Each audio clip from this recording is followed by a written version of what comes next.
بینەرانی کەناڵی فریدۆم ئەم کاتتان باش. سڵاوی بەرنامەی بێژاتان لێبێ. بەرنامەی بێژە ئەمڕۆ بە سەرکردنەوەی یەکێک لە چالاکانی بواری مافی مرۆڤ کە لەگەڵمان لە ئەستۆدیۆ ئامادەیە کە چەندین چالاکی جۆرا و جۆریان ئەنجام داوە بە تایبەتی لەسەر مەسەلەی جینۆساید، مافی مرۆڤ، ژینگە، شوێنەواری قەدیمی، پرسی ژنان. بۆ لەسەر ئەو کارانەی کە لە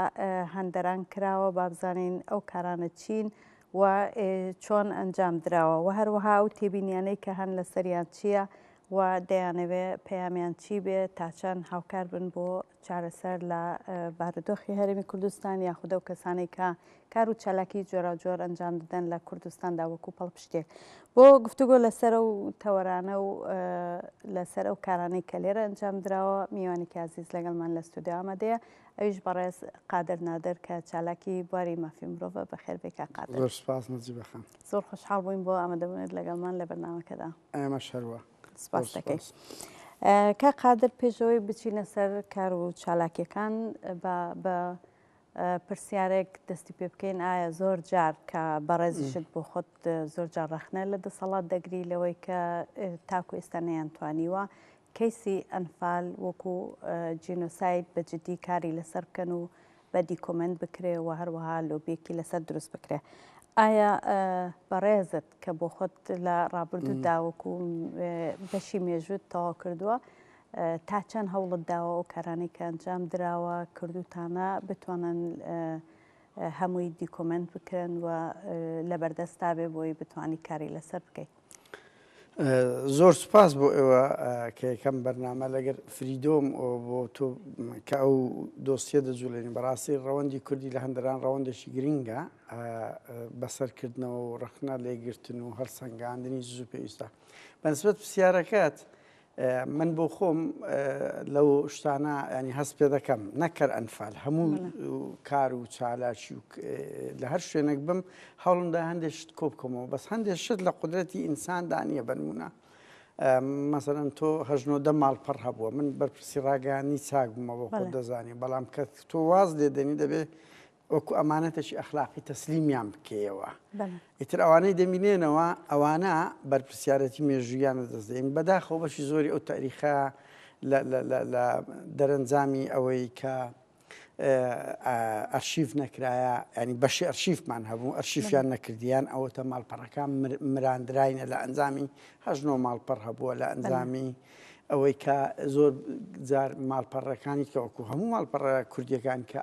ئەوبدا تێرە دەکرێتەوە نوێ دەکرێتەوە لینکەکان دەمرێتن ئەگەر ئەتوو ئەو دەمی کۆپی نەکەێت بەڵام من بۆ خۆم یعنی وەکو خۆم کە دەڵێ من دەرچی بەشمێژوم یەک مەیلم فڕێ نەداوە هەمووی لە ناو مەیلەکان هەیە لە ئێستا چەند پێ وایە یعنی ئەتەوێت لە ئایندەدامە لە توی کتێبێکدا کۆکەیت بێگومان ئەی بۆ هەڵم گرتێ لە سەروی 100,000 مەیلم لایە ئەو مەیلە بەشەشی منە بەشەشی ئیچاکە بەشەشی ئی مەسلەی شوێنەوارەیانی هەر یەکە ئەوی خۆی هەیە بەس بەڕاستی یعنی لێکۆڵینەوە و نووسینی مێژوو بەوە نییە من ئەتوانم ئێستاکە بە سەعات قسە بکەم بەس بەقەت ئەوە نییە فاکت لە دەست من ئەو مەیلانە بەشەکە لەو بەڵگانە دوو لە ناو مەیلانە وێنە هەیە داتۆم هەیە ینی بەروار هەیە تۆ ئەوانە هەموو لە تاریخ دەوری خۆی هەیە. کە قادر یەکێک لە کارە سەرەکیەکان کە زۆر کاری لەسەر کرا لێرە مەسلەی بەناساندنی جینۆسایدی مەسلەی ئەنفال بە جینۆساید بناسرێ و کاری زۆر کراوە زۆربەی و چالاکیانش بەڕێزت وەکو کەسی یەکەم لێرە سەرپەرشتی دەکرێت چەندە لە کوردۆسایت چاک دیارە لەسەر ئاستی تەواوی وڵاتانی جێهانە کاری لەسەر دەکرا و بە تایبەتی لە کۆمیتەی سویدا کە زۆر کارکرا. ئایا ئەو هەوڵانە چی بوون بۆ دروستکردنی لۆبی لەسەر ئاستی دەرەوە و لەگەڵ لەسەر ئەو پرسانە؟ من نەک لە بەرەوەی بخۆم لە چاک بووم و بەڕێزش لە چاکبی کە هەتا حدێک ئاگاداری بەشێک لەو تاریخی بە ویژدان بڵێن لە دوای هاتنە دەرەوەی 2000 ئەمە بەناوی سەرەتا لە پاڵتاک ژوورێکمان هەو بەناوی پێشکەوت خوازان کۆمەڵێک خەڵک بوون ئیشمان لەسەر پرۆسی ئەوە داکۆچ لە مافی مرۆڤ ئەوە بوو دەبی مەسەرەن نە فەیسبووکە بوو نە ماڵپەڕ ئەو شێوە بوو دەست پێ کرد دوای ئەو کەمپینێکمان دروست کرد بەناوی کەمپینی ئەنفال و هەڵەبجە هەر لە 2001 ئەو کەمپینە یەکەم ئیشی ئەوە بوو دۆستی جینۆسایدی و ئەنفالی باس کرد دێر هەیە باس لە جینۆساید دەکە چکو مەسلەی یادی ئەنفال و مەسلەی هەوڵدان بوو بەناسن دوو پەرەگرافی جودایە ئیتر یەکەم چالاکی گەورەکە کرا مەسلەی خۆپیشاندانێک بوو لە دانیمارک و کەوتنە دوو کەیسی خەزرەزی کە ئەو کەمپینە زۆر دەوری باڵای هەبوو لە چەند وڵاتێک و کاناداوی مەسلەی هەژدە کچە ئەنفال ئەوە 2005 ئەو 2000 من باسەکەم 2000 لە 2002 لەو ماوەی کۆتایی 2000 لە ناوەڕاستی 2002 ئەو ماوەیە ئیش لەسەر کەیسی خەزرەزی کرا ئاکتوێل بوو کەمپینی هەڵەبجە دینەمۆی لە تەکەم ئەو گروپی بەگەڕخستنی ئەوان کە شکایەتیان لە دانیمارک لێ کرد ئێمە هەموو خۆپیشاندانەکان سەرپەرشتیمان دەکرد هەڵمەتی ڕاگەاندن ئێمە بووین شەڕی پارتی وێچێتی کە ئەو دەمی دەورەشی زۆر وەک پیشە بەردەوامی خراپ دەدیت دۆستیەکەمان گەورە کرد لە تەک ئەو گروپەیەنکە و خەڵکی تر و کۆمەڵی هیوا هەبوو ئەو کات کۆمەڵی هیواش ڕۆڵەشی ئاکتیڤی هەبوو بە ویژدان ینی وەکو ئەمانەتێکی مێژووی دەی باسکە لە هەموو ئەوروپا جوڵەوە بەس دینەمۆکەی لەکن ئێمە بوو لە ڕووی ڕاگانەوە دوای ئەوە پەڕیەوە بۆ مەسلەی دووەم هەڵمەت کەیسی فرانسڤان ئەندرات کە ئەو برادرانی هۆڵندا ئیشان لەسەر کرد بەڕاستی کەیسێک بوو ئەوەش هەنگاوێشکە بوو هەنگاوێشکە ئەنی مەسەرەن ئەو مەسلەی هەژدە کچەکە حەدیسان ینی لە ئەوروپاوە هەموو کۆمیتەکانی چاکە ئەوی بێتە لە نەرویج سوید دانیمارک هۆڵندا بەریتانیا لە هەموو چینە بەردەم سەفارەتەکانی مسڵ کەیسەکە بۆ خۆزانی ئەوە گەورە بوو یەکەم جاریش بوو کەیسی ئەنفال شەقاوەشکە باوێ ئیتر تا گەیشتە ئاسی ئەوەی ئێمە 2006 دەستمان پێ کرد بە مەسلەی بە پرۆژە بۆ جینۆساید ناساندن تا بەر لە ئێمە یعنی من ئەوەندەی لێکۆڵینەوە و بە دواتچوونم کردیا لە مانجی سێ یعنی لە سێزدەی سێ یەکەم جار بە پرۆژە درایتە حزبی سویدی وەرن بە جینۆساید بناسێنین پێشتر ئێمە هەوڵماندا ئەنفال چییە ئەنفالمان بە خەڵک دەناسان هەڵەبجەمان دەناسان بەس بیکەی بە پرۆژەیەک بڵێ وەرە بە جینۆساید بناسێن لە سێزەی سێ دەست پێکرا کە قادر ئێستا هاوکارانم هەندێک لە بەڵگەکانیان پیشاندا ئەو نووسراوانە کە زیاتر نووسراوی سوسیال دیموکراتوانە ئەگەر بکرێت تۆزێک لەسەرەوەانە قسە بکەی ئەم بەڵگانە چی بوون؟ ئەوانە مزارەی خۆپیشاندانی ئەوانە ئەوە سکاڵا لەسەر یەکێک لە مزریمینی ئەنفال بوو ئەگەر یەک دقا مزریمینی ببوورە کابراایك بوو تا چیمیایی دروست کردیە لێرە ئەم سکاڵامان لەسەر تۆمار کرد ئەو سکاڵاکەیە لە سەری بەداخەوە نازانم ینی ڕەفز ماوە گرت بەڵگەی پێویستنەوە پەیوەندی بە وەزارە شەیدان و ئەوانەمان کرد ئەوە نەبوو ئەوە یەکەم نامەمانە لە ساڵی 2002 بوو دامان بە سەرۆکوەزیرانی سوید لەسەر ئەنفال ئەوە نامەی سوسیال دیموکرات هەر لەسەر مەسەرەی ئەنفالە مەسەرەن ئەوە بەشێکە لەو شتانە کە داوامان لێ دەکردن بە جینۆساید بناسێندرێ بەششکەی ئەوەیە ئەوە ئیمزای پەرلەمانتار و ئەوەکان یەکەم ئیمزاش ئیمۆنا سالینە کە ئیمزای کرد سەرۆکی سوسیال دیموکرات کە گەورەترین حزبە و دوای ئەو کۆمەڵە کەساتی تر بوو لە سیمینارێک من چوومە لایەن ئیتر ئێمە لە دەرگا ینی سس ئەومان دەکرد یەقەمان دەگرتن بە تەلەفۆن بە چەند سەعات ئەم هەوڵانە تا چەند دەرەنجامی هەبوو دەرەنجامەکەی ئەو بوو تاکە وڵات لە هەموو دنیا کە ئەنفالی بە جینۆساید ناساندیە وەکو پەرلەمان سویدە یەک وڵاتی تکە بە تەواوەتی وەکو سوید بەڵام ئەو جۆرە سوتەفاهمێک هەڵە تێگەیشتنێک ڕوویدا لەوەی کە هەواڵەکە بە هەڵە بڵاو بوویەوە تاکو ئێستش نیوەیەڵێ بە سوید بە جینۆسایدی ناساند و نیوەشیاڵە نابەت جینۆساید نەناسرا ئەوە ئەگەر بکرێەوە شارڕازی بەخان بەداخەوە دوو حاڵات یەک ئینتقام دوای ئەوەی ئێمە گوتمان ئەوە دەسەڵاتی کوردی هیچ دەوری تێدا نەبوو بۆ مێژەڵێم و بە تحەداشەوەڵێن دەسەڵاتی کوردی نەک ڕۆڵی نەبوو بەڵکو بایکۆتی کۆنفرانسی مەیان کردووە دژایەتیان کردین کۆمەچیان نەدەکردین و هیچ بەڵگەیەکیشیان نەدایتە ئێمە. بەڵام زۆر جار وەزیری شاهیدان ئەڵێ ئێمە ڕۆڵی گرنگمان هەبووە لە دەرەوە و کارکردن ئەگەر ڕاستەکەن بایەک بەڵگە دیار بخن ئەمن ئەوەی سویت بە خۆت بەشەکی یان لەگەڵدا بووی ئەو چەند ساڵی سێ چوار ساڵ لەگەڵدا بووی با بوێرن با بتوانین یەک لینک بڵاوکەنەوە یەک هەوڵ بڵاوکەنەوە فعلەن ئەوانن لێرە ساڵانە یادی ئەنفالیان کردەوە بەس وەکو ئێمە شادی ئەنفالمان کردەوە هەر لە 2000ەوە بەڵام ئێمە ئەوەمان کردە پرۆژەیەک 6 ساڵ و 8 مانگ ئیشمان لەگە کرد دەیان دیدارمان کرد 4 سیمینارمان پەرلەمانی سوید کردووە لە دیدارەکان تەرکیزمان لەسەوە کردی کەمپینی ئیمزامان کۆ کردەوە فشارمان کردی مزاهرەمان کردی بۆ ئەوی ئەنفال بە جینۆساید بناسێنرێت من بێمە سەر ئەو خاڵ ئەوە یەک لەو سیمینارانێت کێکە باسکەم لێرە ئەمە سێ کەس دویان نەمرن یعنی یەک کاک حەمەدۆستان کەم ئەندامی چاک وێشێک لەو کادیر و چالاکەی بوو لە 2006 بەگەڵمان کرد کە بۆ ئێمە زەخیرەیەکی زۆر گەورە بۆ دەم کەسایدەشی و وەکو حەمەدۆستان یەکەم جار لەگەڵمان هات بۆ ناو پەرلەمان ئەوەی دووەم ئەو ژۆرنالیستە یوناسن هیارتنە یەکێک لەو تاکە ڕۆژنامە نووسی سویدی بوو ڕۆژی پێنجەم گەیشتە سەر هەڵەبجا و ڕوێنەکانی گواستەوە و ئەو خانمەی تریش ئەو سیمینارێک ویلایەتی 21 ساڵەی ئەنفال خانمەکەی تریش نەمر هێلینا سڤێنسۆنە یعنی ئەو ژنە بەداخ ئەو ژنە شایستەی پەیکەرە هەفتا مناڵی کوردی بێدایک و باوکی ئەنفال 18 ساڵ بەخێو کرد و بە خۆشی ژنێکی جوولەکە بوو ئەندامی فەخری چاک بوون هەردووەکەیت کەش ئەندامی فەخری چاک بوون کاک حەمەدۆستانی ژەندان بوون بەس هێلێنا بەخۆی هەموو بنەماڵەکەی لە ناوچوو بوو لە کارەساتی هۆلۆکۆست ئەو کەزانیمان من کەزانیم کە هەفتا منداڵی کوردی بەخێو کردیە ئەوە بوو لە کۆبنەوەشی چاک بەڕێز لەگەڵدا بووی تەرحمان کرد هێنامان مەدالیامان پێدا وەکو ڕێزگرتن لەو خەباتێک کە کردی وزائیدەن باس لەو مناڵە کوردانەی کرد چۆن بە ئازارەوە گەورەی کردیەوە هەر لەوێن دەر ئەگەر بێتەوە بیرت نوێنەری پارتی چەپی ئەمە نوێنەری مەسئولی پارتی چەپی سوید بوو کە ئەویش یەک لەو کەسانەیە مەدالیامان پێدا بوو دیرسی بیلۆس بوو لاش ئۆلێ بوو دە کەسایەتی دیار بوون لەوێن دەر وەکو ڕێزگرتن لەوەی کە 21 ساڵ بوو خزمەتی دۆزی کوردیان کرد و حکوومەت ئاگای لێ نەبوو و هێلێنا لەوێن دەر قسەیەکی کرد نازانم ئەگەر بێتەوە بیرت وتی داوام لە تەها بەرواری کردووە کە کۆمەک لە بۆ ئەو منداڵانەی ئەنفال کرد و هەر جوابی نەداوەتەوە من لە کاتێکەوە ژنەی سویدی جوولەکە بوو کە لە تەک ئیش بۆ هۆلۆکۆست ئیشی بۆ ئەو مناڵانەی ئەنفال دەکرد کە دایک و باوچیانیەوە و تا پێشی ڕاگەیاندن ئەوەی کرد یعنی بەخێوی کرد بەداخەوە ساڵی 2 ساڵ لەمەوبەر کۆچی دوایی کرد بەڵێ بێمە سەر ئەو خاڵی کە دەرێنە ناسێنراوە نەزیوەخان لە دوای 48ەوە هەموو ئەو پرۆسانەی هەموو ئەو گەلانی ڕوبەڕی جینۆساید بوون کە دوو گەل زیاتر بووە ئەرمەن و جوولەکە بووە ئەوە ئەتراف پێکرایە کە جینۆسایدە لەبەر ئەوی هەموو بەڵکان تێ بەس لە دوای 48ەوە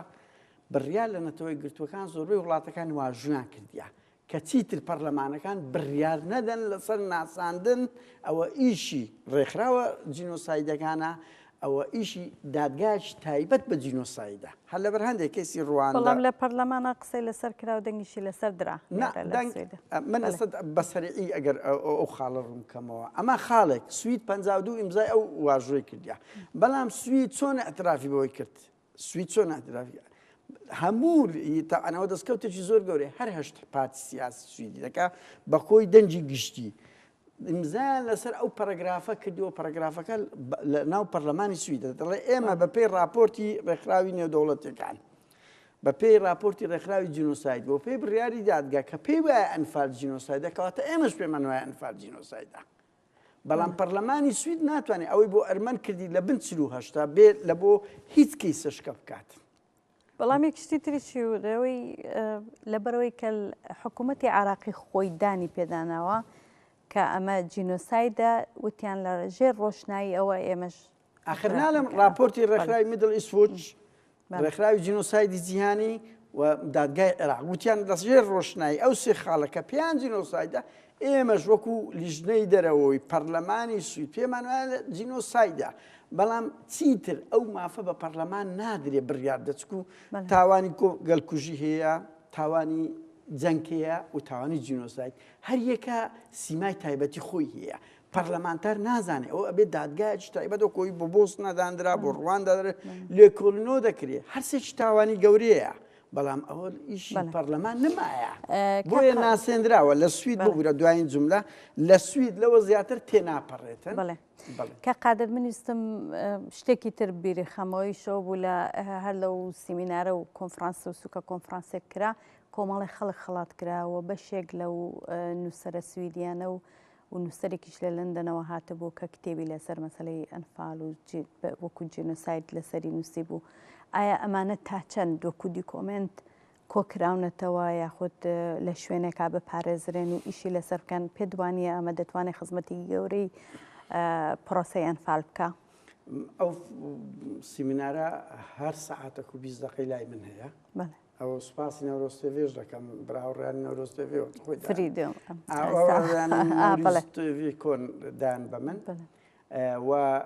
ئەوانی تریش نەکرد ئەوە ئێمە لە 2010 سیمینارمان کردو لە پەرلەمانی یەکەم جار کردمان لە مانجی 5 لە 2010 کردیتمان ئێمە بە لینک بە هەواڵ بە دوکومنت ئەوانم هەموو ئەرشیف کردیەوە چەند جاریش بڵاومان کردیتەوە و ئەو خاڵی بەهێزی ئێمە بوو کە حکوومەت ویستی بدێ خۆمانە ئەمە کردیتمان وتمان ئەو ئێمە کار و چالاکیەکان ماگە کار و چالاکیتان کردێ فەرموو بۆ ئێمە بڵاوکەنەوە بەڵێ باشە کە قادر دیارە بابەتی تریش زۆرە کە قسەی لەسەر بکەین مەسلەی لە بواری مافی مرۆڤ و ژینگە و شوێنەواری قەدیمی و هەروە مەسلەی حاجی لەقلق و ئەمانش کە کاری لەسەر کراوە بە تایبەتی مەسلەی شوێنەوارە قەدیمیەکان بەڕێزت خۆت وەکو کەسێکی کە هەروەکوتم بەشی مێژوت تەواو کردو چۆن سەیری دەکەی لە ئێستادا بە تایبەتی دیارە لە ڕابردوو کاریشی لەسەر کراوە زۆربەی شوێنەوارە قەدیمیەکان لە ئێستادا تێکدراون و شوێنەکانیان چزانم بینای تازەی لەسەر کراوە یاخود دابش کراوە بەڕێستان ئەو کارانێکی کردوتانە چی بوو یاخود تێبینی و ڕخنەکانتان لەسەر چوبارێکە هەبووە من ینی وەکو قادر ئەو بە خۆزانی لە 2000 لە 2011 سەتانوهەتی قورسایی کارکردنە سەر ئەنفال بووە ئەوەی مرۆڤ ناتوانێت لە 20 گروپ ئیش بکاتن بەڵام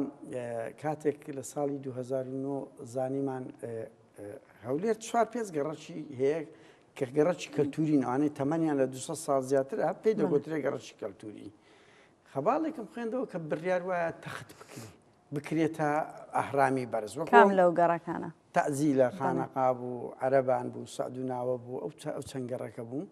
هەمووی تەخت بکرێ و بە بەڵگە هەیەەوە لە ڕۆژنامەی میدیە پارێزگاری هەورێری زۆر بە شانازیەوە باسی کرێ و گەڕەکانە تەخت دەکەین دەکەینە ئەوەی خۆش لە بۆ بازاڕی هەولێر کە مۆڵ و پارکشتواتانەوە ئەوە بۆ من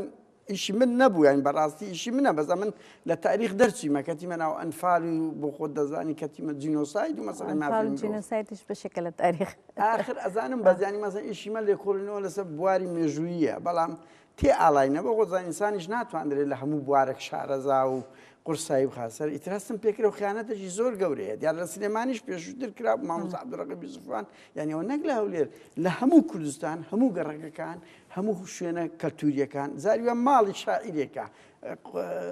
قشڵەیەکی کۆنی پۆلیسە ئەوانە هەموو دەبی بپارێزرێ ماڵی مەسئولینە تا ماڵی سەدام حوسێن و سبەی ماڵی بارزانی کە ئەگەر بڕوخێ ئەوش هەر دەکرێت بە دەبی بپارێزرێ وەکو بەشێک لە ئەرشیف و ئەوەی وەیە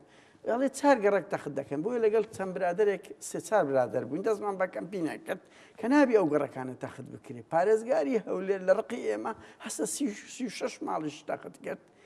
چەند کەسێکی گۆڕی بۆیە ئێمە لە کۆتاییدا سەرەتا لە کەمپین ڕاگەاندن دەستمان پێکرد لێرش هەوڵ و لە سوید و ئەوروپاش دەستمان بەکار و چالاکی کرد ئەگەر نەک لە سوید بووم دوای هەستمان پێکرد بەڕاستی دەسەڵاتی کوردی قەت لە زمانی کوردی ناگە بۆیە پەیوەندیمان بە یونسکۆ لە ئوردن کرد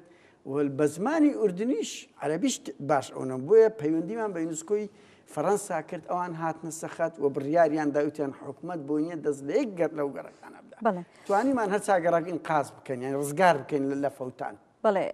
کا قادر بەشێک لەو گەڕەکانە بۆ نمونە تۆ باست کرد مەسەلەن ماڵی کەسایەتیەکان شاعیرەکان یاخۆ ئەوانە بپارێزرێ گۆڕیان تا چەند گرنگە بنەماڵەکان خۆشیان هەوڵ نەدەن کە ئەو شوێنانە بفرۆشن و بتوانن پارێزگاری لێ بکەن یاکوم وەکو مڵکێکی گشتی بیهێڵنەوە وڵا ئەو سەقافەتی گشتیە ینی بەداخەوە بنەماڵەکانە بنەماڵی شواتە کاریگەری خۆی هەیە بێگومان وایە بەس بەداخەوە کەس نایەتە سەخت ینی من گۆڕی مەسەن دڵدارە دەگۆزرێتەوە بەنمونە ئەو قشلانەیە کە تەری ڕوعی هەولێر ئەو شعر و پەخشان و حەیران نییە ڕوعی هەولێر ئەوانەیە تۆ هەمومان ئەنی چەند جاری تر باسمان کردووە تۆ شارستانێتی هەر وڵاتێک بەو شتانەیە مایە دەمێتەوە هەولێر واتە دەڵاوخانە ئەولێر واتە گەڕە کەلتوریەکان هەولێر واتە قەڵا هەولێر واتە گردەکان ئەوانەیە تەخت دەکرێت بڕوا بکەنە بەداخەوە نەزیبەکان ڕۆشنبیری هەولێر شوێنەوار ناسان و شوێنەوار ناسەیە مێژونوسان هەیە دەکەست بە جواب نات لەسا و کەسا یعنی کێشەکە وێ ئاسی و شەر بەمایەکێکیان کە ڕاوێژکاری سەرۆکی حکوومەتیش بووە بزان بە جواب هاتەبوو لەیاندا بوو کە لە بەرنامەکە بەڵێ ڕێزدار عەبدوڕەقیب یوسف بەقەت هەر هەمووان بە تەمەنی نزیک 70 ساڵی بوو لێیاندا شیرین ناوێکیش هەبوو ئەویشیان دەرکرد لەبەر ئەوەی ڕێگر بوو لە پرۆژە مافیاکانیان هەردووچیان ئەوە کرد و نەک لە هەولێر مەسە من بۆ خۆم لە هەولێر ئیشم کرد لەبەر ئەوەی ڕەنگی هەولێر لێ ژیا بم هەستم پێ کرد توانیمە ئەو بەڵام لە سلێمانیش دەکرێت و لە دوهۆچێش دەکرێت هیچ پرەنسیب نمایە هیچ شوێن ئێستاش کە ئەمە هەوڵماندا تێک نەچێ بەڵام بە شێوەی ترواتێکی دەدەن بڵێ دوای ئەو هەوڵ و کەمپینانە هیچ کاریگەری هەبوو لە سەروەستانی ئەو پرۆژەیە ئەینانم کەی نسکۆتە دەخۆلی کرد ئەوان لە بۆیان نییە ئێستامانە ماوەتەوە شوێنان وەکو گەڕک لە بۆیان نیە دەستکاریکردن لەبەرەوەی ئەو گەڕەکانە مولکی هەموو دنیاەیە ئێستا قەڵای هەولێر هەر ملکی کورد نییە ملکی هەموو دنیا و بەشەریەتە ئێمە ئەو گەڕەکانەی کە تەمەنیان دەگاتە نزیک 200 ساڵ دەمنە ملکی جیهانی یعنی یونسکۆ سنوور دادنێ هیچ وڵاتێک ناتوانێوانە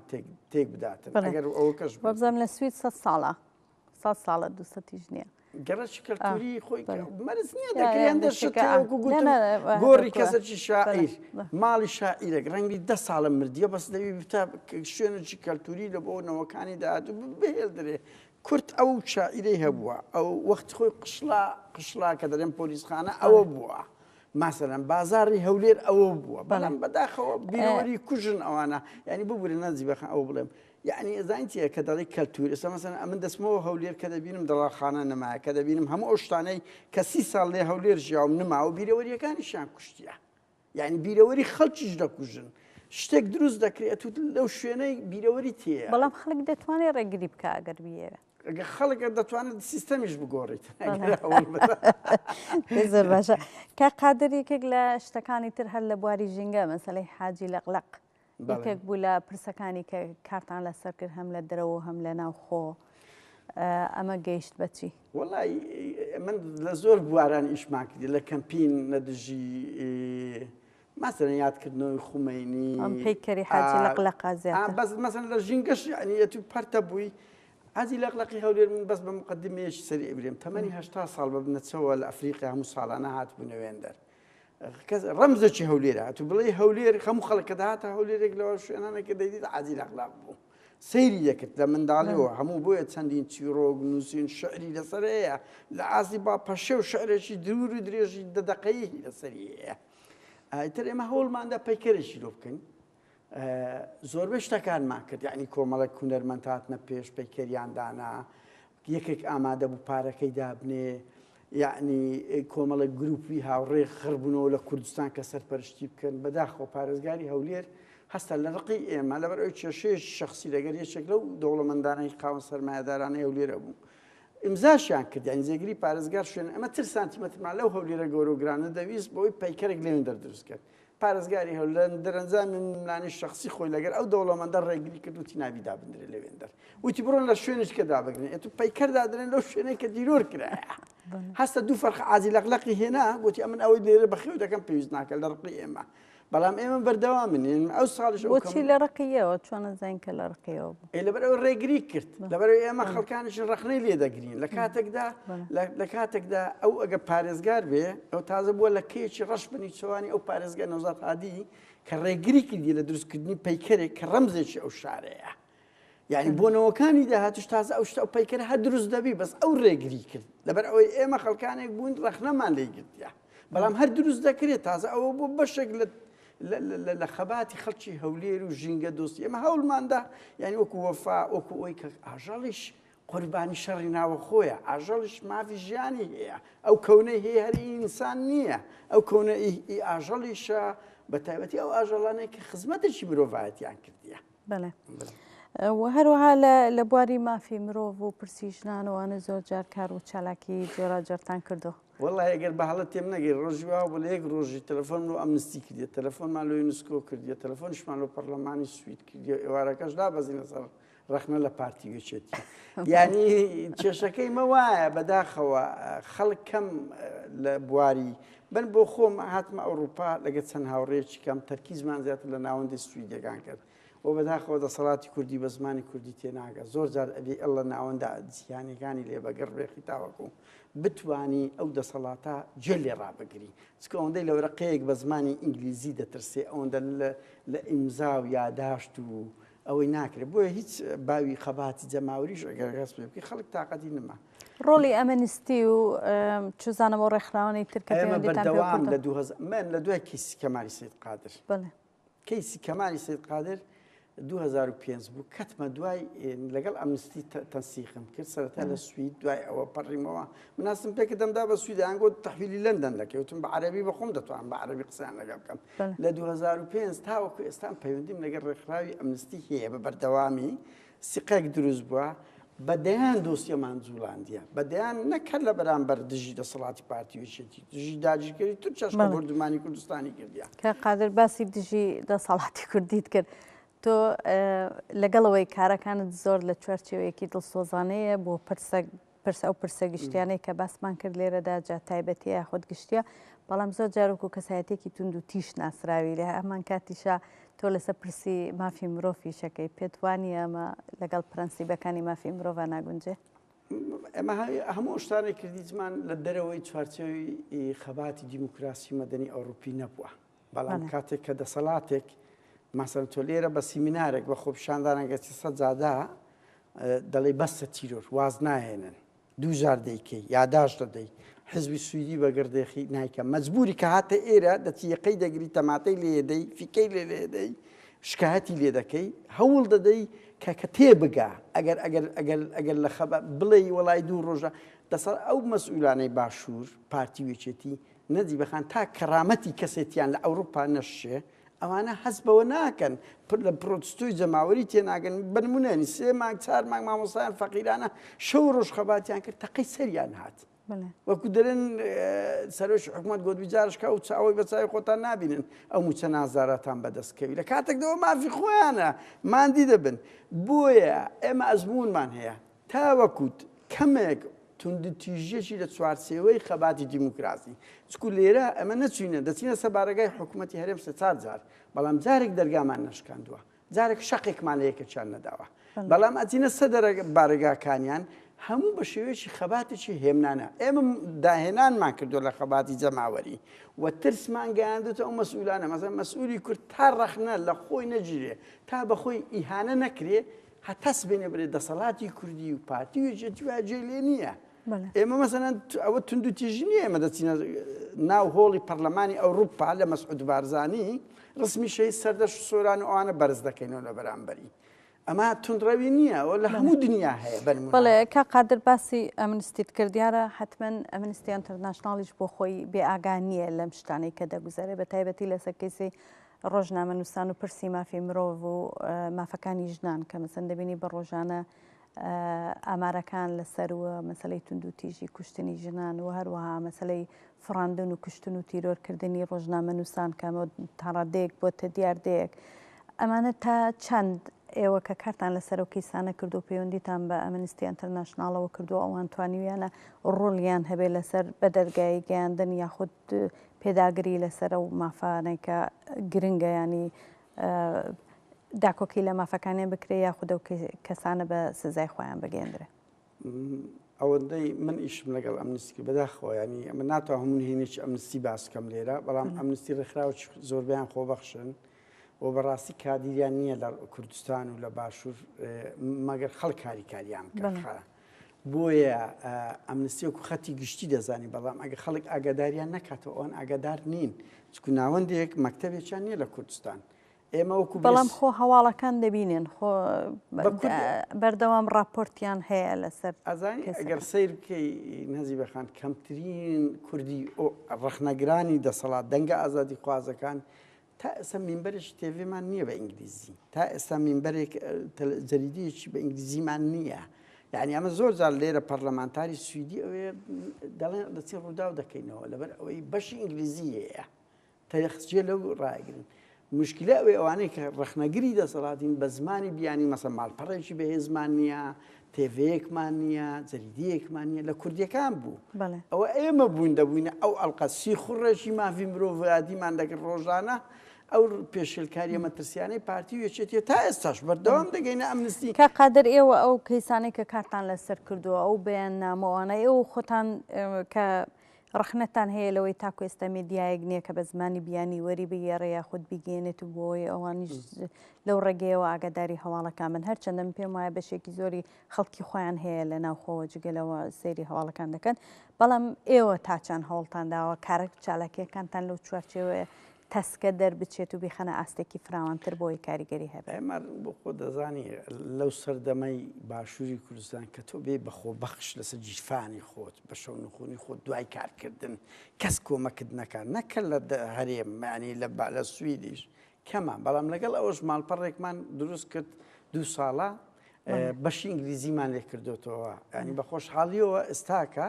ڕێکخراوە جیهانیەکان دەچن ئێمە داومانە بە وەزارەتی دەرەوە پەرلەمانی ئەوروپا بەشی سوید و لە پەرلەمانی ئەوروپای گشتی لینکمان هەیە ئەمە بەردەوام یعنی ئەو شتانە لێوێن دەر بە بەشی ئینگلیزیەکەی دادنێن بەڵام بەڕاستی ئەوە بە هێزێکی سیاسی زیاتر دەکرێت و بە دام و دەستگایەک دەکرێت کە ئیشی ێسە بکە ڕەوەندی کوردی ئێستاش یعنی ئەگەر بە هەڵم تێنەگەن نەخوێندەوارانە تەنیا بە زمانی کوردی گوتار دەدا. یعنی من چەند نمونەیەکت پێڵم بەردەوام ئێوە تا چەند بۆ نمونە بەیانێکە بۆ نمونە نامەیەکە چەند هەوڵ دەدەن ئەوە وەرگێڕنە سەر زمانی ئەو وڵاتی کە لێتی جاایە سویدەیە ئەڵمانیا بەمە لە سوید بەشدارین لە سوید بەرپرسین بەداخەوە دەیکەین ئێمە بەردەوام دەیکەین دیداریان دەکەین لەسەروی 100 دیدارمان لەگەر وەزارەتی دەرەوە پەرلەمانی ئەوروپا هێزە سیاسەکانی سوید کردووە بەڵام تۆ ینی ئەزمونمان هەیە تۆ 2 کەس دەچی ڕێکخراوەک دەچی جدا لەگەر ئەو 20 کەس نامە بنێری ینی بەداخەوە ئەو ئیشە بە یەک کەس و بە یەک ڕێکخراو ناکرێت چەندە فشار لەسەر یەکێتی لەسەر ناوەندە سیاسیەکان لەسەر ئەمنستی 20 ئیمزا هەبێ 20 نامە هەبێ مەیل هەبێ زۆر جدا لەگەر یەک مەیل هەبێت. کا قادر پەیوەندی ڕەوەندی کوردی چۆنە لە بەتایبەتی لە بەشداریکردن لەو جۆرە چالاکیانە زیاتر خراپ نییەنی دەتوانین بڵێن لەگەر ئەوەی ئەو ڕەوەندە بەداخەوە پارتی وێچێتی ویان کرد ئەو ڕەوەندە 180 کارە چارەکانی زەدی دەسەڵاتی کوردی بێتن بەهۆی ڕەفتارەکانیانەوەیە کەمترین قورسایی خراوەت سەرداژی کردیان ئەمە لە خۆمانەوە سەرکردن لە ئەنفال ئەوەندە خەریکی ئەوە بوون کە ڕسوای ئەو داکۆچیانە لە خەزرەجی سوڵتان هاشم و داکۆچی لەجاش بکەین ئەوەندە پێمان نەکرا پەرژێنە سەر ئەوی تاوانەکانی بەعزدا بدا بمەنن یعنی بەدەستە خۆنێ ڕوبەڕوت دەبێت تۆ دەتەوێت ئێمە ویستمان مەسەلەن چیان زاوی هەوڵماندا لەسەر لە سێدارەدانی ئێران چینە سەفارەتی وەزارەت دەرەوەشی ئێران بەڵام لە پڕێک دەبینی ڕۆژنامە نووس تیرۆر دەکرێت خەڵک کۆمەڵکوژ دەکرێت دەڕفێندرێت تۆ ناچاری هیچ ڕێکخراوەش کەش نییە بەداخەوە لەو کوردستانە گەورە و گرانی یەک ڕێکخراو نیە داکۆچی لەو ژورنالیستانە بکات لەو خەڵکانە بکاتن یعنی هەمووی گەمەی سیاسی دەکات ڕاستە 2,000 ڕێکخراو هەیە بەس ئەمە نەماندیت 2 کەیس بجوولێنن نەماندیت مەسەن کۆمەلگای مەدەنی لێوێندە لەسەر ژورنالیستان بتوانی لینکێک دروستکە لەگە پەرلەمانی ئەوروپا و پەرلەمانەکانی ئەو لە کاتێکدا ئەو هەموو سەفارەتە لەوێندەر هەیە خۆ هیچیان لە ئێمە کەمتر نییە ینی خۆوانژە هەموو سەفارەتە هەیە بۆیە هەوڵمان داوە ئەو ڕەوەندە قورسایەکە زیاتر لە ململانی پارتیوچێتیە ئەو ڕەوەندە پەرتە ڕێکخراو نییە بەڵام لە کاتی پێویست لە دژی داگیرکەر دەیان ڕوودا و هاتیە بە یەک سەف هاتیتە مەیدان یعنی کا قادر کار و چالاکێکیەوە تەنها تایبەتە بە باشوور یاخود لەگەڵ کوردانی بەشەکانی تریشا کار و چالاکی جۆرە جۆرەکەن بەتایبەتی ئەوەی من بزانم لە مەسەلەی کەیسی جینوساید و ئەنفالە بە تایبەت لە کوردۆسایت چاک هەموو بەشەکانی تێدا بوو. بێگومان ئەمە لەسەر دامیشمان کردووەوە ئێستا لەسەر پێشلکاری مەترسیەکانی ئەردۆغان و تورکیا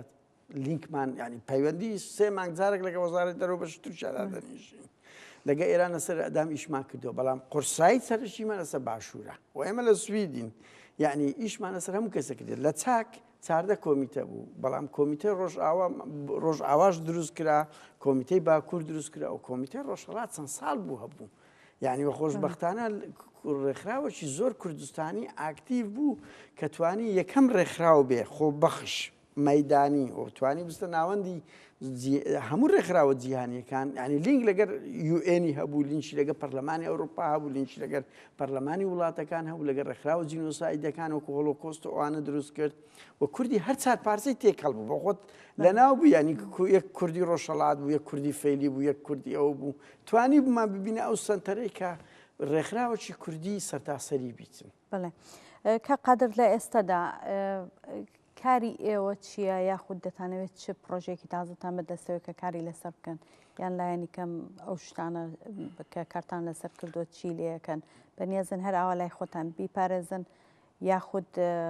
بەردەوام بن لەسەر کارکردن بە تایبەت مەسەلەی ئەنفال و جینۆسایدەوەوانە چی دەتانەوێت چی بکەن چی تازتان بەدەستەوە لە سوی جینۆسای تەنیا ئەوەمایە حکوومەتی سوید مەشروعەکە تەقدیمی UN بکاتن نەتەوەی گرتوەکان بکات ینی لە پەرلەمان تەواو بووە بۆیە من لە دوای 2012 زیاتر قورسایم خستێتەوە بۆ خۆم وەکو قادر خستە سەر مەسەلەی مافی مرۆڤ و ئایا خۆیانەوە دەکەن یان دەبێت جارێکی تر بیوروژێننەوە هەموو کات ئەتوو سوید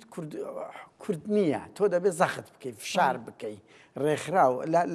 لە سوید دەگەر ئەو زەختە نەکرابە پەرلەمانتاری سویدی هەبوو زۆر پەرلەمانتارەکانی سوید چی بۆ لەوە وڵا ڕۆلی زۆر باڵیان هەبوو نە کوردەکان سویدەکانیش لە ناو پەرلەمانتاری سوید من ئەوەندەی بودیر سبیلۆس یاکوب یۆنسۆن هیچیان کەمتر نەبوو لە ئەمینەکە کە باوە جەبار ئەمین بنمونە بەڵام دەبێ بیان جوڵێنی ینی کێشەکە ئەو بوو ئەوانە دۆستی کورد من جارێک پەیوەندیم بە پارتی ژینگە کرد وتیان پەیوەندی بە بودیل کێسەکە پەرلەمانتاری ئەوروپا ئەندامی فەخریشمان بوو بۆ دینەمۆی زۆربەی ئیشەکانیشمان یەکێک لەو پەرلەمانتانە بوو کە لەگەڵی ئیشم کرد بە مانای کەلیمە ئەو ژنە یەکەچی دەویست هانی بدات دەستی بگری پژگیری دەکردی زۆریشی لە بۆ کورد کردیا یعنی هیچیان کەمتر نەبوو لەو پەرلەمانتارانەی بە ڕەگەز کوردن وەکووان خەمخۆر بوونە لەبەرەوەی بە باوەڕۆیشیان پێ بووە و دوو بەرپرسی دۆسیە کورتن ئەوانەی بەرپرسی دۆسیە کوردن هەموو دۆستی کوردن لەناو هەموو حزبەکان بەداخەوە ڕەوەندی کوردی حزبی کوردی ئیشیان لەسەر ناکەن لەناو هەموو دام و دەستگایەکی سویدی من دەزانم دۆستی کورد زۆرە کە قادر ئێستا ئەم دۆستانای کە بەست کرد ئەمانە ڕۆڵی باشیان هەبەوە پەیوەندیان هەیە تا چەند گرنگ ئێستا وەکو لۆبیەک بۆ دروستکردنی لۆبیەک سوود لەو توانای ئەو کەسانە وەربگیرێ بتوانی کەیسەکەی پێدەوڵەمەندترکەی ئێمە کردومانە لە ئەنفال بەوانمان پرد ینی بە تاقی تەنێ بە ڕەوەندی کورد ناتوانێت ئەوەی بکاتە فۆش نەتەنها بۆ مەسەلەی ئەنفال بۆ مەسەلەی ئەدام هەیە بۆ مەسەلەی هەر شتێک لەوان لە باکوورە هەیە و زیندانێنی کە ئێستا لە باکوورە هەیە بۆ بەشی ڕۆژاوایە بۆ هەموو کەیسەکانی تری مافی مرۆڤ ئێمە لە گروپی عەفتەی شوبات باوە بڵێن سێ مانگ جارێک لە وەزارەتی دەرەوە بەرپرسی بەشی سیاسەتی دەرەوە کە بەرپرسە لە پێشەتی ئەوروپاش لەگەڵی دادەنیشین دۆستەچی نزیکی کوردە هەر ئەوەندە دەتوانم زیاتر بڵێم ناتوانم وەکوب ئەوەی ئەمنی زیاتر بڵێم یعنی ئەوانە ئیشمان لەگەڵیان کردو لەسەر مافی مرۆڤ بەشی عێراق ئەوانە کە ئەو کارمەندانە بڕیار دەرن بەداخەوە حزبی کوردی زۆر عاشقی ئەوێ بچی وەزیری دەرەوە بینیا سەرۆک وەزیران بینی لە کاتێکدا ئەتوو ئیشت بە بەشی بتەوێت کێشەی کورد لە باکوور بجوولێنی بەشی تورکیا بڕیار دەدا راپۆرت دەداتن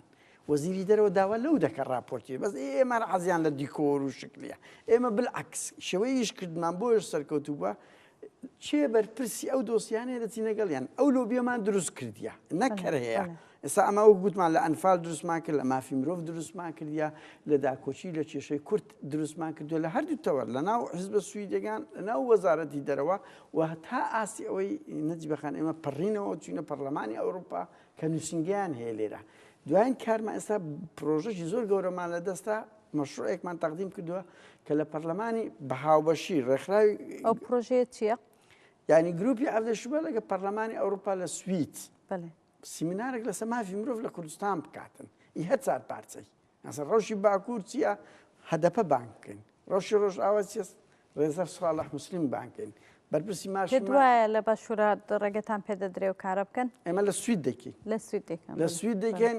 و لەگە پەرلەمانی ئەوروپا پەیوەندیمانەوەندەوەی هەیە وتیان ئەوە هۆڵی پەرلەمانی ئەوروپا هەر وەختە کاتن بەس ئێمە دەمانەوێت چاومان زیاتر لەوەیە ناوی پەرلەمانی ئەوروپا لە تەک ڕێکخراوەکەمان بێ ئەگەنا ئێستا سبەی دەتوانین لە پەرلەمانی ئەوروپا بە خۆمان سیمینارێکە بکەین بەس دەمانەوە لە ڕووی معنەویەتی ئەوروپا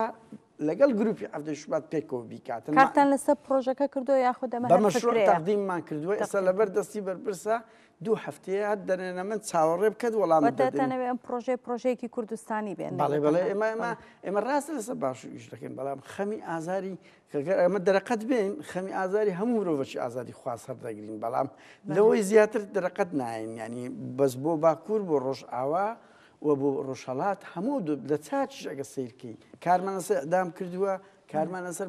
تاوانەکانی تورکیا دەکرد و کارمان لەسەر ڕۆژی ڕۆژئاواش کردو ینی بە بەردەوام ئێمە کێشەیمان بەس ئێمە شارەزاین زیاتر لە باشوور ئەگەنا من هیچ جیاوازێک ناکەین لە مەعبەینی ئەو پرۆژەی ئێوە چاوەڕێی وەڵامی چین ینی ئەگەر پەرلەمانی ئەوروپا موافقەت بکە ئەگەنا بە خۆمان مانجی هەژ دەیکەین ئەگەر پەرلەمانی ئەوروپا موافقەت بکە لەکوێ بڕیارتانداوا بکەن لە سوید لە پەرلەمانی ئەوروپا نووسنگیان هەیە هەر هەموو وڵاتەکان هۆڵەشی زۆر گەورەیە دەچین لێوێن دەردەیکەین و ئەوان هاریکار هەر دەبن بەس ناوی خۆیان لە تەکدا بنێن بۆ ئێمە بەقووەتر دەبێتن سوقلی هاوکاری مادیتان دەکە هەمە لەوەتی هەین هەر لەسەر جیرفانی بەتاڵی خۆمان یعنی ئەزەم دەرێم پەرلەمانی ئەوروپا قاعەکەی بۆ گرتوینە ئەو پەڕی ڕەنگی 500 دلارێکمان بۆ هەندێک خواردن و ئەوە پێتن هەمووانە بە بەردەوام ئەو کەسانێک کە لە بەشەکانی ترەوە بانگیان دەکەن چێ مەسرەفیان بەردەوام ئەگەر سیر بکەی بە خۆت لەوەی ئەنفالی ژنان نەگەدا بووی ئەمە بەس ڤیزەکان وەردەگرین دەیانهێنین لەوێندەر یەک کڕۆن پارەی کەمان تەرخان نەکردووە پیانەڵێن ئەو وەزئی ئێمە ئەو خەڵکانە ناتوانین بانک بکەین بەڕاستی خەڵکی هەژار بن ئەو خەڵکانەمان لە ژورنالیستەکان هێناوە سێ چار جار مەسەلەی ژورنالیست لە مەسلەی ئافرەتانی کە ژنانی دۆستی ژنانی ئەنفالمان جوولان لە پەرلەمان لە حزب سوی کوردیەکان ئەگەر ئەوە بێت مەسەلەن ئێستاش مەسەن بانگی ڕێزا ساڵح مسلمیێک لەو ناوانەیە ناومان داوەتێ هەدەپەمان داوە سەرۆکی ناوەکانیش تەقدیم بکەن ناوەکان سەرۆکی مافی مرۆڤی کوردستانمان داوە بەس کە دە یەک فرسی نادەین بەڕاستی بەس ئێمە هۆڵەکان دەگرین ڕێک دێخین حزبی سویدیان لۆ دێنین پەرلەمانی ئەوروپا دێنین ئەو خۆەوەی کەش هەموو لەسەر جیرفانی بەتاڵیشتان لەسەر ناوەکانیش کردو دیاریتان کرد کە دەیدەی دەبێت پێ بڵێ چێ دێ لەبەر ئەوی و داواشمان لە پەرلەمانی ئەوروپا کردێت چێمان لە بۆ بێنێتن ئەگەر ئەوان بتوانن ینی وەکو گوتم ئەوان هەر هاریکاریمان دەکەن وعدیاندایە لە دانیشتن کە ئەوانیش بن ئەو مەسئولەی لەگەری دانیشتینەوە بەڵام ئەگەر ئەوەش نەبێ ئەوان هەر هاریکاری دەکەن ئەگەنا ئێمە بۆ خۆمان ئەو لۆبیەمان هەیە لە سوید وەزارەتی دەرەوە بانکەن حزب سویدەکان بانکەن پەرلەمانی سوید ئەوەکان بانک دەکەین زۆر باشەکە قادر دیارە ئێمە ماوەی بەرنامەکەمان زۆر نەماوە ئەگەر شتێک کە بێتن لە بیرمان چوو بەیان بکرێ ئیشارەتی پێ بدەیت تایبەتی گرنگ بێ من هەر ئەوە دەڵێم من بۆ خۆم لە هەموو ئەوانەی بەشدار بوویمە یەک ڕۆنمان لە حکوومەتی سوید وەرنەگرتووە ناکە حکوومەتی هەرێم و هیچ تەنسیقێکمان لەگەڵ کەس نەکەوە بە ئیرادەی زاتی خۆمان لەگەر ئەم ئەو هاوڕێیانەی چ لە چاک کە دنیایەک خەڵکی خۆ بەخش بوو بە ڕێز شتۆک و گوتم یەکێک لەوانە بووی لە دەستەی بەڕێوبەر بووی چ لە گروپی هەفتەی شوبات کە ماوەی 6 ساڵە بەڕاستی دەیان جار ڕوبەڕووی هەڕەشە ترس خۆبەخشی بە سەرما بەس ئەوە کردومانە چ لە ئاجی لە قلەقە چ لە شوێنەوارە چ لە هەموو ئەو کەسانی ئیشمان کردووە خۆبەخش کراوە و من ئەزمونێکم هەیە هەر کاتێک پارای بە تایبەتی پارەی دەسەڵات هاتە ناو هەر ڕێکراوە ئەو ڕێکراوەی لەسەر پرسی ژنانی شیشەکەی وەڵام کردووە بە خۆت دەزانی بەڵام مەسەلەن خولیا بوو ینی یەک لە هیوایەتەکانم ئەوە بوو ینی شتێک لۆ ژنی ئەنفال بکەن ژنی ئەنفال زۆر مەزلومن ینی تاوانێکیان بەرامبەر کرایە دۆسێکی زۆر تایبەتە بەدەر لە ئەنفال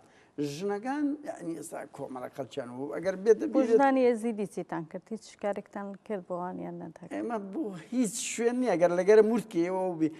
یەکەم ڕێکخراو بوون لە بەردەم پەرلەمانی سوید و وەزارەتی دەرەوە شەوێک مانمان گرت شەوێک 24 کاتژمێرمانمان لە خواردن گرت ماینەوە و دوای چوین لە وەزارەتی دەرەوە سوید دانیشتنیان لەگەڵ کرد پارەیەکی زۆری تەرخان کرد لەسەر ئەوەی یەکەم ڕێکخراو بووین حوتی پارەکە بۆ چی بوو؟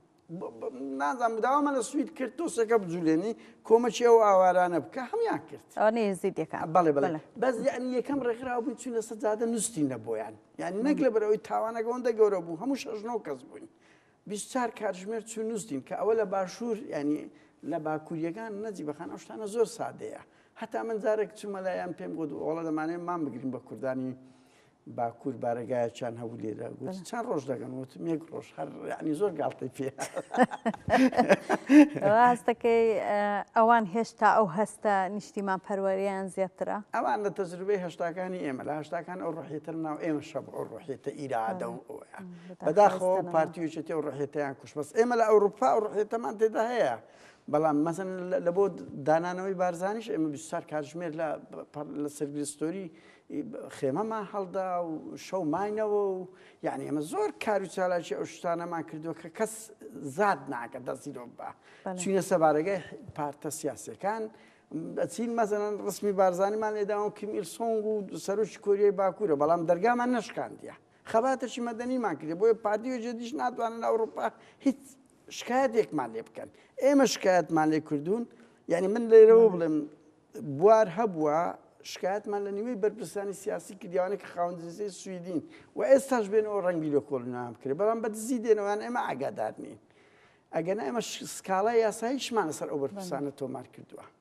هیچ ئەنجامێکی هەبووە سکاڵایەنە؟ بێگومان ئەوە لە بەردەستی پۆلیسە من ناتوانم هەموو نهێنیێک باس بکەم. زۆر باشە کە قادر هیوای سەرکەوتنت بۆ دەخوازین ئەگەر لەسەر پرۆژەکەی ترمە ئەگەر جێبەجێ بۆ کاتە بتوانین جارێکتر دانیشینەوە قسەی لەسەر بکەین. وەڵا بە هیوان ئەمە ئەگەر ئەوەش نەبێت لە مانجی هەشت بە خۆزانانی دوای ناوەڕاستی مانجی شەش ئەبێ مانگێکە بێ ئەگەنا دەیبینە پەرلەمانی ئێوە دەتانناوە لە مانگی چەند جێبەجێکەن؟ ئەگەر ئێستا قبول بکرێ مانجی شەش دەیکەین ئەگەر ڕێککە دەگەنا تەزیری مانجی هەش دەکەین ئەگەنا لەناو پەرلەمانی سوید دەیگەین نەزیوەخان بەداخەوە پارتی وێچێتی لە زمانی کوردی تێناگەن ئەڵ دەبی دۆسێک کێشەی کورد ببێ ناوەندی ئەو سویدیانە پێیان بڵێ ئەوانە ئەو مجریمن یعنی ئەمە بۆ خۆمان زۆر ئازار بەوە دەخۆن ڕۆژی وا هەبووە یعنی من نمونەیەکت لە بۆ بڵێم ڕۆژی وا هەبوو ئەمە چوینە لە بۆ دۆسیە کورد دژی دەسەڵاتی باشوور ڕۆژی پاشتر چوینە بەشی ئێران دژی لە سێدارەدان ینی لە بۆ من زۆر ناخۆش بووە تا ئاسی ئەوەی یعنی شتێک ئێستاش ئازاری پێدەخۆم بۆیە لێرە باسەکەم ڕۆژێک چوینە وەزارەتی دەرەوە لەگە بەرپرسی ڕۆژهەڵاتی ناوەڕاست دانیشتنەگە قسەمان کرد کچێکی کورد باکووری لێوێن دەربوو ساوی بە مەکرۆتیان گۆش کوردن وتم ئەوەی زانی ئەمە دژی تاژیر کە قسە دەکەن وڵای ئەمەش کەتینە سەر دەسەڵاتی کوردی و ڕەخنەمان گرت ئەو کچە بەس مۆڕی لەمە کرد فەقیرەی وێ زانی ئێمە خائینین بەنمونە ینی زۆر ئازار بۆ ئێمە دەخۆ بەڵام ینی ڕێگای کەت نییە تۆ چ زمانێک ڕێگا و دەسەڵاتە دەگری کە ئەو هەموو فشار و زەختە و خۆ پیشاندانی جەماوەری لە بەرامبەری دەکری ئامادە نییە سازش بکە دەسەڵاتێک یەکیت هەستی نیشتیمانی و دیموکراسی تێدا هەبێ گوێ لە ناڕەزایەتی خەڵک ڕایەگرێت سێ مانگ مامۆستا سەرزادە ئامادە نەبوون یەک سازشیانە بۆ بکەن یەک مافی خۆیان پێ سازشیش نییە بگەڕن نایکات تۆ هەموو هەزاران یاداش درایە هەر ناخوێننەوە چ جاهیلێکن ئەوانە پەیدا بوونە تۆ لێرە من لێرە نامەم دایتە سەر گۆزیرانی سوید لەسەر ئەنفال قسەمان پێگوتووە لەسەر ئەنفال کە ڕەپد نییە بەو ئیشیانە سەکردیە بە ئەرچی خۆیان زانێ لەبەر ئەوەی دەزان لۆبیەکی کورتەیە لێرە ئەو لۆبیە دەنگدە من چەند جار هەڕەشەم لە حزبی سویدی گرێوتمان دەنگمان ئیشمان هەڕەشەی چۆن لێرە دەتوانێت ڕەشە بکەیت هەڕەشە بۆ مەفهومەی ئەگەر ئیشمان بۆ ناکەن لە ناو ڕەوەندی کورد دەنگتان پێ نادەین یعنی هەڕەشە خۆ بۆ مەفهومە لێرە لێ یعنی ئەمن چەند چالاکی مافی مرۆڤ چۆنە ڕەشە بەبەردەوام یعنی پێم گوتۆ سۆسیال دیموکرات 2000 کەمپینمان لە سەریان کرد لەبەرەوەی ئەنفالیان بە جینۆسایی نەنازان و تەسیراتی خۆشمان کرد لە سەریان کە دەنگ کەم بکەنەوە لەبەرەوەی تۆ حزبی سویدی تۆ لێرەی 150,000 کورتیە لەو 150,000 بەلای کەم 30,000 بەلایانی کەم دەچێت دەنگدان تۆ هەر دۆسیەک لە هەر حزبێکی سویدی بجوولێنیەوە ئەوەی خۆی دەکات بۆیە کە دۆسیەکانیشیان جوولان شەڕ بوو بۆ دوایە لەسەر هەموو هێزێک دەگو ئەمن کردیتم بەنمونە بەس ئەوە ئێمەیشمان لەسەر دەکرد دەمانگو ئەگەر حکوومەتی کوردی تا چەندیشی لەسەرەوە کرد حکوومەتی کوردی چونکە لە وەزیری شەهیدان چەند جارێک مەسەڵەن لێدوانی داوەلەوەی کە ڕۆڵیان هەبووە هاوکاری ڕەوەندی کوردیان کردووە لەو مەسەلەیە بۆ جوڵاندنی کەیسەکان و وڵی ئەمن ینی بەڕاشکایی بڵێم زگم بە حکوومەتی هەرێم دەستێکەوانە لەوێن دەردانیشتونە لەبەر ئەوەی ئەوان خاوەنی دوسێ کۆنفرانسیان کرد لە یەک لە نەرویت نەجیبەخان یەک لە کوردستانیان کرد 700,000 دلار وازم تەرخان کرا بەرحاڵ 700 نەبێ با 100 بێ هیچ بەروبوومەشیان پێ پەیدا نەبوو ئەوە تا هەموو ئەوەکانی مناڵم هیچ چیز نەبوو بەڵام ئێمە لە سوید بە 1300 دلاری ئیشمان کرد بە 1300 دلار گەیانمان دیارە هیچ کارێک لە ئێمە و ئەندامان بۆ خۆتان دەزانن کۆمەچی کردیە وەختی خۆی کوشتیە بەڵام بە 1300 دلار گەیانمانە پەرلەمان و ناسێنرا و کۆی دۆسیەکەمان جوڵان ئەوانیش بەو هەمووی شەرعێتی قانونیان هەیە پارێشی زۆر دۆکۆمنتێکی زۆریانە دەستا ئەو هەموو ئیمکانیەتیان هەیە هیچیان پێ نەکرێت ئێمەش بە خۆ بەخش لێرە کردمان بۆ بەڕاستی گوناحانەوانە و ئەگەر لە سوید من لێرە تحەدایان بۆ مێژوو دەکەم یەک کاریان کردە با بتوانن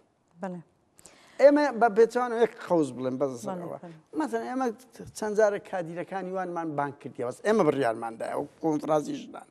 لە 2007 بروسکەی پیرۆزبایان نەبوومە ناردیە ئیسفادەمان لێ کردیە لە کۆنفرانسەکەی بەڵام لەوانە زیاتر هیچیان نەکردیاوانە دێ هەر باشە بروسکەتان بۆ باشرا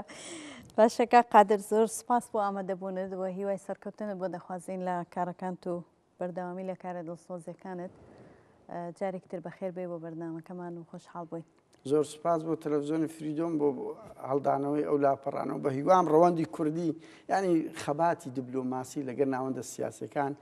لە زمانی کوردی تێپەڕێنێ بەرەو زمانی بیانیەکان ببە یعنی هەم بە دژت بەداگیرکەران ینی بەداخەوە ئێمە زۆر کۆڵەواری من زۆر جار پەیوەندی بە وەزاری دەرەوە دەکەم ئەڵێن یەک کەس پەیوەندی نەکردو لەسەر لە کاتێک دێ ناو فەیسبوک ئەڵێ خۆیان دەبی کورد چ بکاتن یان خۆپیشاندان 2000 کەسە کات سێ کەس مەیلێک بۆ وەزارەتی دەرەوە ناکە لە کاتێکدا تۆ خۆپیشاندان لە وڵاتە دەکەی ئەگەر جەریدەی سویدیش بنووسی ئەگەر شعبی سویدیش بنووسی ئەخیری وەزارەتی دەرەوە بڕیار دەداتن بەڵێ هیوادارین بەڕێزیشت هەر بەپێی تایبەتمەندی بوارەکەی خۆشت هەوڵدەیکە و شتانەوەکو شتێکی مێژووی کۆکەیتەوە و ئیشی لە ئەوانە هەموو هەیە جارێکتر بەخێربێکە قادر زۆر سپاس بۆ ئامادەبوون تو خۆشحاڵ بووین من شەروە بینەرانی هێژا ئێمە لە ڕاهاتینە کۆتایی بەرنامەکەمان زۆر سپاسی میوانی عزیز کە قادر نادر دەکەین و هەروەها سپاس بۆ هاوکارانم بۆ هاوکاریکردنم بۆ جبجێکردنی ئەو بەرنمەیە و سپاس بۆ ئێوەشکە لەگەڵمانمانەوە تا کۆتایی بەرنامەکە تا بەرنامێکی تر و کاتێکی ترم کاتەوە کاتێکتان هەر شاد و سەرکەوتوو بن.